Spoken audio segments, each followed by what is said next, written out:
नमो बुधाय। आप सभी को हमारे इस YouTube चैनल में स्वागत है। हम अभी इसके पहले जो फिजिक्स का जो साउंड ध्वनि जो बहुत ही महत्वपूर्ण टॉपिक है। ध्वनि सबके लिए ज़रूरत है और बिना ध्वनि के हम कुछ भी नहीं कर सकते। बोल चाल म्यूजिक हर चीज़ में ध्वनि की ज़रूरत होती थी। इसके बारे में हमने इसके पहले वाले वीडियो में हमने चर्चा किया था साउंड के बारे में और उसका डिटेल कि मनुष्य कितना से कितना हर्ट्ज तक सुन सकता है, जानवर है, कुत्ते है, बिल्ली है, चमगादड़ है, सब सारी बातें हमने चर्चा की थी। आज हम आइए जानते हैं अगला जो टॉपिक है फिजिक्स का हीट, उष्मा, तापमान। ये भी बहुत जरूरी है हमारे व्यवहार में, हमारे हर चीज में काम आता है ना, हीट। तो हम पहले कुछ उसके बिंदु हैं, उदाहरण है और उसके जो परिभाषा उसके माध्यम से हम समझते हैं। तो आइए हम चलते हैं, शुरुआत करते हैं। क्या कर रहा है? कह रहा जब दो भिन्न भिन्न ताप वाली वस्तुएं एक दूसरे के संपर्क में लाई जाती है। क्या कर रहे हैं? जब दो भिन्न भिन्न ताप वाली वस्तुएं जब एक दूसरे के संपर्क में लाई जाती है तो अधिक ताप वाली वस्तु, जिस वस्तु में अधिक तापमान हो, जो अधिक गर्म हो, वस्तुएं की कम ताप वाली वस्तुओं की ओर ऊर्जा का प्रभाव होता है। जैसा है ना कि आप समझ सकते हैं कि आप जैसे माचिस का तिल्ली लाते हैं, माचिस का तिल्ली जलाते हैं, आप किसी को जलाते हैं, ठीक है ना। तो जलाते हैं तो उसमें तो ताप नहीं होता है ना। जब उसको गर्म करते हैं, जलाते हैं माचिस की तिल्ली से, तो दूसरा क्या होता है, गर्म होकर के वो जलता है। तो क्या होता है, उधर तो तापमान नहीं होता है ना। तापमान तो गर्म तो इधर माचिस की तिल्ली होता है। तो उसी प्रकार करें, अधिक ताप वाली वस्तुओं की कम ताप वाली वस्तुओं की ओर ऊर्जा का क्या होता है, प्रवाह होता रहता है ना, होता रहता जब तक कि दोनों वस्तुओं का तापमान समान ना हो जाए। अब जब से माचिस का तिल्ली किसी दूसरे लकड़ी को जलाएंगे, किसी चीज को जलाएंगे, तो क्या होगा, जब तक वो पूरा गर्म ना हो जाए, पूरा जल ना जाए, तब तक क्या होगा, वो उष्मा प्रवाह होते रहेगा। हाँ, जब तक दोनों का बराबर ना हो जाए, वो भी गर्म हो जाएगा, वो भी जलेगा, तब तक क्या होगा, उष्मा वो तापमान प्रवाहित होते रहता है। तो इसे क्या कहते हैं, हम उष्मा कहते हैं, हीट। अब you can say what is heat, what is definition of heat. तो यू कैन से, है ना, लाइक दिस। अब आइए हम दूसरे बिंदु पे चलते हैं। हाँ, मुझे आशा उम्मीद है कि आप सब समझ गए होंगे उष्मा क्या कहते हैं, उष्मा क्यों होता है, क्या होता है। फिर से एक बार समझाता हूँ कि अधिक ताप वाली वस्तुओं से अधिक ताप, कोई अधिक ताप वाला वस्तु है ना, तो क्या करेगा, कम ताप वाली वस्तुओं की ओर ऊर्जा का प्रभाव होता रहता है ना, जब तक कि दोनों का जो तापमान है समान ना हो जाए, बराबर ना हो जाए, उसे क्या कहते हैं, उष्मा हम कहते हैं। चलते हैं आगे।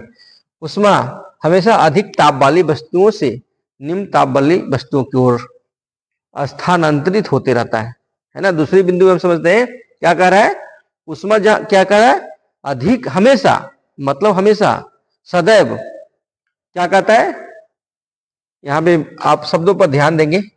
उष्मा हमेशा अधिक ताप वाली वस्तुओं से निम्न ताप वाली वस्तुओं की ओर प्रभावित होता रहता है। क्या है ये, नेचुरलिटी है, नेचुरल है, प्रकृति का है, नियम है, ये इसका स्वभाव है ना।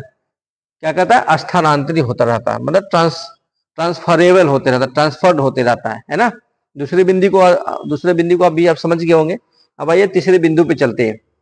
उष्मा का आंतरिक तुल्यांक जे कार्य और उष्मा के संबंध को व्यक्त करता है। उष्मा का यांत्रिक तुल्यांक क्या है, जे मतलब कार्य है, उष्मा के संबंध को व्यक्त करता है, ठीक है, इसमें व्यक्त करता है। W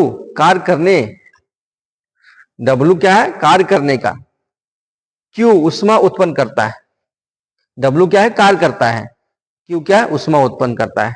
तो यांत्रिक तुल्यांक क्या है, जे बराबर J equal to W by Q, है ना।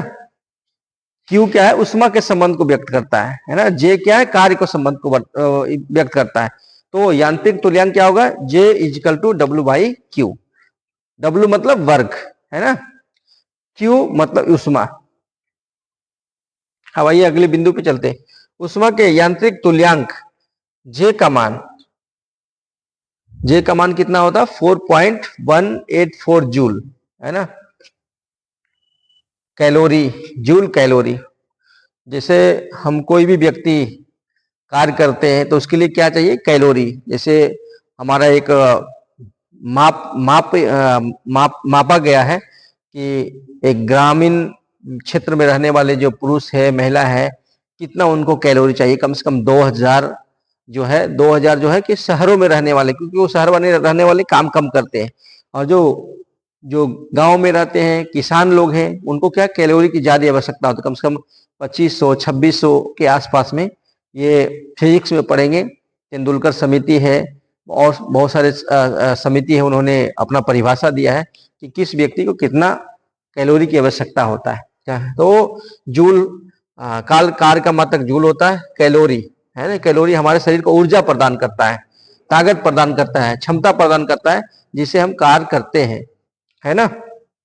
अर्थात यदि लगभग 4.2 जूल कार्य किया जाए तो 1 कैलोरी उष्मा उत्पन्न होता है। समझ गए, जे का मान कितना होता है, 4.184 जूल कैलोरी होता है। अर्थात अगर आप उसका 4.2 जूल कार्य की, अगर कार्य करेंगे, 4.2 जूल कार्य किया जाएगा, अगर कार्य करेंगे तो कितना होगा, 1 कैलोरी। तो आप सोचो कि हमें कितना जूल जूल कार्य करेंगे तो एक व्यक्ति को प्रतिदिन का जो ऊर्जा मिलेगा प्रतिदिन। तो हमने अभी क्या बोला, करीब करीब जो शहरों में रहने वाले कम से कम 2200 से 2300 तक कैलोरी की आवश्यकता होता है। तो आप 1 से 4.2 में अगर 2200 2300 में गुना करेंगे तो आपका एक दिन का प्रतिदिन का निकल जाएगा जूल कार्य, है ना। तो उसी प्रकार गांव में रहने वाले कम से कम 2500 2600 तो गुना करेंगे तो आपको निकल जाएगा, है ना। 4.2 मतलब 1 कैलोरी है, तो आपको आप 2500 2600 मान लेंगे 2200 से गुना करेंगे, 2200 कैलोरी इंटू 4.2, तो इक्वल टू जो आएगा आप यहाँ पे बताएंगे तो प्रतिदिन का निकल जाएगा आपका कि हमें कितना जूल कार्य किया जाए, कार्य करना चाहिए। अब ये उष्मा का क्या मात्रक है, उष्मा का ऐसा ही मात्रक जूल, है ना, जूल। बोलोमीटर से उष्मा, बोलोमीटर से उष्मीय विकिरण मापा जाता है। बोलोमीटर क्या है, जिससे उष्मीय विकिरण, जिसे हम उष्मा जो निकलता है, गर्म होता है ना, उसका जो विकिरण होता है, लहलहाता है, उसको उसका मापा जाता है, किससे, बोलोमीटर से।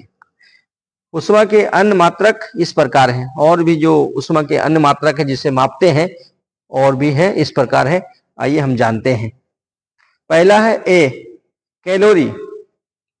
कैलोरी के बारे में हम जानते हैं, है ना। अभी हमने कैलोरी के बारे में बताया कि प्रत्येक पुरुष महिला को ग्रामीण और शहरी क्षेत्र में कितने कितने कैलोरी की आवश्यकता होता है ना। जो हमारा इकोनॉमिक्स में पढ़ा जाता है, इकोनॉमी जो अर्थशास्त्री है उन्होंने वो बताया है, रिसर्च करके, सर्च करके। कैलोरी, 1 ग्राम जल का ताप,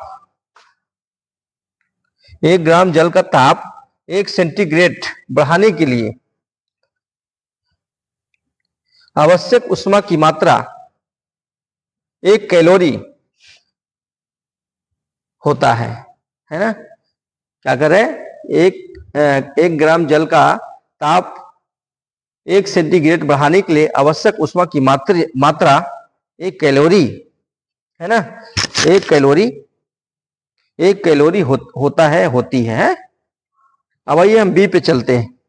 अंतर्राष्ट्रीय कैलोरी, अंतर्राष्ट्रीय कैलोरी, 1 ग्राम शुद्ध जल, 1 ग्राम शुद्ध जल का ताप कितना होता है, कितना होना चाहिए, 14.5 से 15.5 सेंटीग्रेड तक। एक ग्राम शुद्ध जल का ताप 14.5 से 15.5 सेंटीग्रेड तक बढ़ाने के लिए आवश्यक ऊष्मा की मात्रा को एक अंतर्राष्ट्रीय कैलोरी कहा जाता है। क्या कहेंगे, अंतर्राष्ट्रीय कैलोरी का जो परिभाषा है, 1 ग्राम शुद्ध जल मतलब शुद्ध वाटर, शुद्ध पानी का ताप 14.5 से 15.5 सेंटीग्रेड तक बढ़ाने के लिए जितनी आवश्यक ऊष्मा की मात्रा को क्या कहते हैं, अंतर्राष्ट्रीय कैलोरी कहा जाता है। तो ये हमने हीट के बारे में जाना, पढ़ा है, हीट के कौन कौन से बिंदु है उसके बारे में जाना। अब आइए हम अगली बिंदु पे चलते हैं, इसके आगे पे चलते हैं। तो कुछ देर में हम इस पे चलेंगे, आएंगे।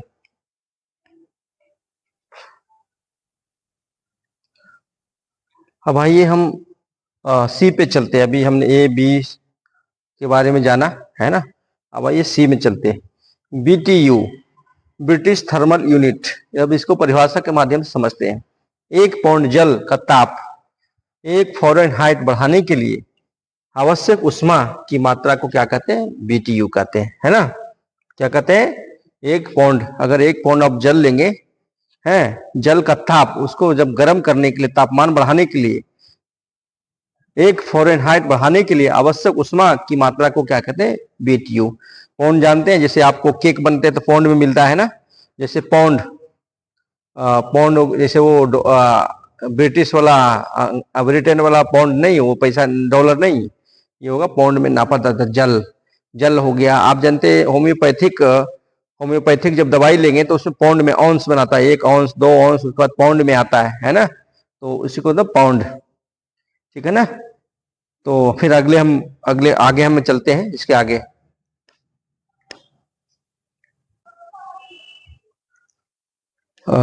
आइए हम कुछ बिंदु रह गया था हीट वाले में, उष्मा वाले में, तो उसमें हमको आगे बढ़ाते हैं और चर्चा करते हैं, है ना। तो हम जानते हैं ताप, टेम्परेचर को हम कैसे समझते हैं, है ना। हम जानते हैं हर चीज का टेम्परेचर, तो कोई भी काम करते हैं तो टेम्परेचर होता है। जब दिन गर्म होता है और कुछ भी काम करे, आग जलता है, कुछ भी होता है तो उसका टेम्परेचर होता है। दिन का तापमान, आज का दिन का तापमान कितना है, 20 डिग्री, 30 डिग्री, 40 डिग्री है। गर्मियों में तापमान हमारा टेम्परेचर बढ़ जाता है। तो आइए समझते हैं। 2 भिन्न भिन्न वस्तुओं के बीच उष्मा प्रवाह की दिशा का निर्धारण जिस भौतिक कारक के कारण होता है उसे क्या कहते हैं, ताप कहते हैं, है ना। मान ली जाए कि 2 वस्तु हैं, उसके बीच उष्मा का प्रवाह, अगर जल रहा है प्रवाह, तो उसके बीच उष्मा का प्रवाह का दिशा का निर्धारण। अब कोई 2 वस्तु जल रहा है ना, 2 वस्तुओं के बीच में कुछ आ जाए तो क्या कहते हैं, उसको दिशा का निर्धारण कर देता है ना। आप कुछ उसमें जानते हैं क्या बोलते हैं, किरासन तेल डाल दे, पेट्रोल डाल दे, तो जिधर डालते जाएंगे उधर उसकी लपेटे धड़कते जाएगा, है ना। तो जिस भौतिक कारक के कारण होता है, दिशा का निर्धारण होता है, उसे क्या कहते हैं, ताप कहते हैं। अब ये दूसरे बिंदु पे चलते हैं। 2 वस्तुओं के बीच उष्मा का हस्तांतरण अधिक ताप वाली वस्तुओं से कम ताप वाली वस्तुओं की ओर होता है। हम इसके पहले बिंदु में भी हमने पढ़ा है ना, क्या पढ़ा, शुरू में भी पढ़ा कि हमेशा उष्मा क्या है, हमेशा अधिक ताप वाली वस्तुओं से कम ताप वाली वस्तुओं की ओर प्रवाहित होता है ना। अब आइए अगले बिंदु पर। उस 2 वस्तुएं उसमें थर्मल इक्विलिब्रियम में माने जाते हैं। 2 वस्तुएं कब जब समान माने जाएंगे, जब उनके क्या होता है, तापमान समान होता है। 2 वस्तुओं अगर जल रहा है, एक ठंडा है, कोई गर्म है, कोई जल रहा है, कोई ठंडा है, तो उसको गर्म वस्तु क्या है, ठंडी वस्तु को गर्म करेगा, तो क्या होगा, दोनों का जो क्या होता है, तापमान क्या होता है, समान हो जाता है। तो क्या कहते हैं, 2 वस्तुएं उसमें सम मानी जाती है जब उनके ताप समान होते हैं। अब आइए अगले बिंदु पर, तापमान, टेम्परेचर, थर्मामीटर आप सब जानते हैं, बहुत ही महत्वपूर्ण उपकरण है ना, हमारे शरीर को तापमान जानने के लिए। जब हमारा शरीर गर्म हो जाता है, बुखार लग जाता है तो हम किससे नापते हैं, थर्मामीटर, है ना। डॉक्टर के पास जब जाते हैं तो आपको जब बुखार होता है थर्मामीटर से नापते, देखते हैं शरीर गर्म है अगर शरीर गर्म है तो आपको पैरासीटामोल देगा और भी दवाई खाने के लिए देगा, है ना। तो ये उपकरण बहुत ही जरूर हमारे शरीर का तापमान जानने के लिए क्या होता है, थर्मोमीटर का उपयोग किया जाता है। और जैसे दिन का तापमान मानने के लिए, दिन का जो तापमान कितना है, 20 डिग्री 25 डिग्री, है ना, तो हम तापमान क्या था डिग्री में मापते हैं, है ना। दिन का तापमान क्या है, 25 डिग्री, हमारे गर्मियों में 45 डिग्री तक चला जाता है तापमान। राजस्थान जैसे राज्य में, हमारे बिहार में भी जाता है, दिल्ली में भी जाता है गर्मियों में, है। ठंडियों में तापमान नीचे हो जाता है। तो इसको बारे में ताप मापने में उपयोग किए जाने वाले उपकरण को क्या कहते हैं, तापमापी कहते हैं, थर्मामीटर कहते हैं, है ना। तो इस बिंदु में इतना ही है। थर्मामीटर के बारे में आपने जाना, बहुत ही महत्वपूर्ण है। और हर व्यक्ति आज न कल कोई ना कोई कभी कभी बुखार लगता है ना।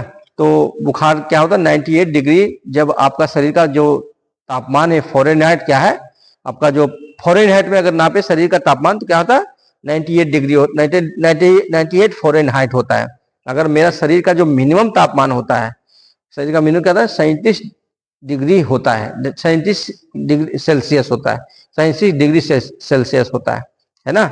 हमारा शरीर का तापमान कितना होता है, 37 डिग्री सेल्सियस, है ना। अगर हम शरीर का मतलब अधिकतर फ़ारेनहाइट में नापेंगे तो क्या होता है, 98 डिग्री। ठीक है, इस वीडियो में इतना ही। आप सभी को हमारे इस यूट्यूब चैनल में बहुत बहुत स्वागत है, धन्यवाद।